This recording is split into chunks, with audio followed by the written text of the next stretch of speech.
ছামূদ জাতি অনেক শক্তিশালী ছিল। আল্লাহ তাদের অনেক নিয়ামত দান করেছিলেন, কিন্তু অত্যন্ত অকৃতজ্ঞ এই জাতি অহংকারী হয়ে আল্লাহকে ভুলে যায়, মূর্তি পূজা করতে শুরু করে। তখন আল্লাহ হযরত সালেহ আলাইহিসসালামকে তাদের কাছে প্রেরণ করেন। সালেহ নবী আল্লাহর কথা মতো তাদের দাওয়াত দিতে থাকেন, কিন্তু অহংকারী ছামূদ জাতি এই দাওয়াতে বিরক্ত হলো। নেতৃস্থানীয় কয়েকজন লোক বলল, তুমি যদি সত্যি আল্লাহর নবী হও, তাহলে আমাদের এমন কিছু মুজিজা দেখাও যাতে আমরা বিশ্বাস করতে পারি যে সত্যি তুমি আল্লাহর নবী। তখন হযরত সালেহ আলাইহিসসালাম বললেন, ঠিক আছে, তবে আমারও একটা শর্ত আছে। তা হলো, মুজিজা দেখার পর তোমরা সবাই মূর্তি পূজা ছেড়ে দিবে, এক আল্লাহকে বিশ্বাস করবে, একমাত্র তার কাছেই মাথা নত করবে, তার ইবাদত করবে। লোকেরা বলতে থাকলো, ঠিক আছে, তোমার শর্ত মেনে নিলাম। তখন হযরত সালেহ আলাইহিসসালাম সকলকে উদ্দেশ্য করে বললেন, কি ধরনের মুজিজা তোমরা দেখতে চাও? তখন তারা অনেক চিন্তা ভাবনা করে অত্যন্ত কঠিন এক কাজের কথা বলল। তারা ভাবল যে এটা কখনোই কোনোভাবেই সম্ভব নয়, কিন্তু তারা এটা ভাবল না যে আল্লাহর কাছে কোনো কিছুই কঠিন নয়, কোনো কিছুই অসম্ভব নয়। তিনি হও বললেই সব কিছু হয়ে যায়। এরপর তারা সালেহ আলাইহিসসালাম এর নিকট এসে বলল, সামনে যে বিশাল পাহাড় দেখা যাচ্ছে, তার মাঝ থেকে স্বাস্থ্যবান গর্ভবতী একটি উটনী বের করে দেখাও। যে উটনী বের হবার পরপরই আমাদের সকলের সামনে একটি বাচ্চা প্রসব করবে। এই কথা শুনে হযরত সালেহ আলাইহিসসালাম বললেন, ঠিক আছে, তোমরাও আমার শর্তের কথা মনে রেখো। এরপর তিনি আল্লাহর দরবারে প্রার্থনা করতে লাগলেন, বলতে থাকলেন, হে আল্লাহ, এরা তোমার মুজিজা দেখতে চায়, তুমি তোমার ক্ষমতা এদের সামনে প্রকাশ করো। হে আল্লাহ, তুমি আমাকে এদের সামনে অসম্মানিত করো না, তুমি তো সম্মান দানের মালিক। কিছুক্ষণ পরে সত্যি সত্যি দেখা গেল, সামনের সেই পাহাড়ের ভেতর থেকে একটি স্বাস্থ্যবান গর্ভবতী উটনী বেরিয়ে এলো। কিছুক্ষণের মধ্যেই উটনীর প্রসব বেদনা শুরু হলো এবং তার মতোই স্বাস্থ্যবান একটি বাচ্চা প্রসব করলো। এটা দেখে সবাই ভীষণ অবাক হলো। ঘটনাটি সবার মনের মধ্যে নাড়া দিয়ে উঠল। তারা ঈমান আনতে আগ্রহীও হলো। জুনদা ইবনে ওমর নামের এক লোক সর্বপ্রথম ঈমান আনলো।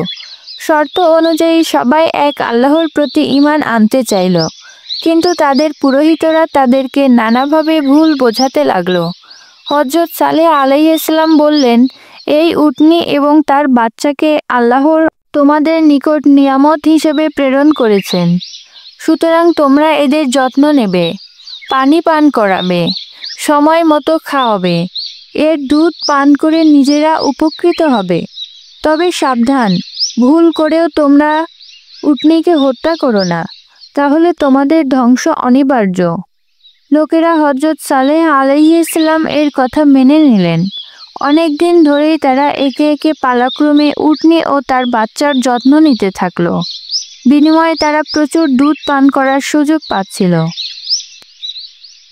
তবে ধীরে ধীরে তারা আবার অহংকারী হয়ে উঠল। শয়তানের প্ররোচনায় উটনীকে তারা ঝামেলা মনে করতে লাগলো। একদিন ছামূদ নামক বিখ্যাত সুন্দরী এক নারী মির্জা নামের এক প্রভাবশালী ব্যক্তির সামনে এবং উনাইজা নামের অন্য এক নারী তার সুন্দরী কন্যাকে কায়দা নামক প্রভাবশালী এক ব্যক্তির সামনে নিয়ে এসে বলল যে তারা যদি ওই উটনীকে মেরে ফেলে তবে তারা তাদের অনুগত হয়ে যাবে, এমনকি চাইলে তাদের বিবাহও করতে পারবে। তাদের এমন আবেদনময়ী প্রস্তাবে কায়দার ও মিশতার সাথে সাথে রাজি হয়ে গেল। তারা নানা রকম ফন্দি আঁটতে থাকলো। একদিন উটনী যখন খাবারের জন্য মাঠের দিকে যাচ্ছিল, ঠিক তখনই তারা পেছন থেকে উটনীর ওপর আক্রমণ করলো। অতঃপর তারা তাকে হত্যা করলো।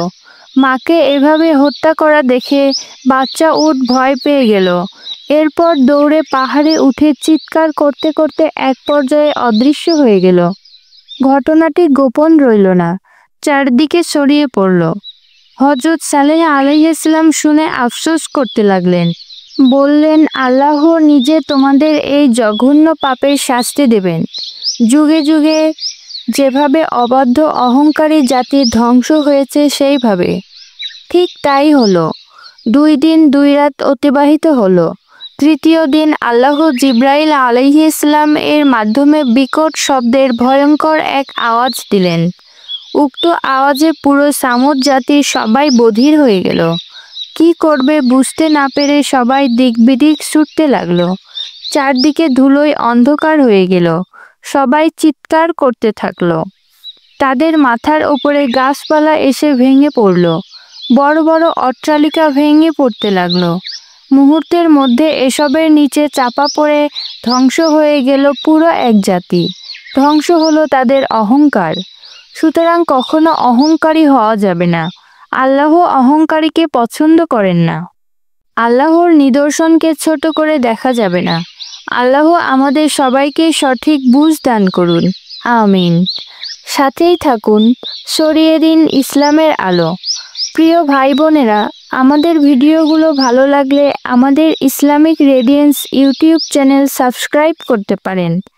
একই সাথে ইসলামিক রেডিয়েন্স ফেসবুক পেজে লাইক দিতে পারেন।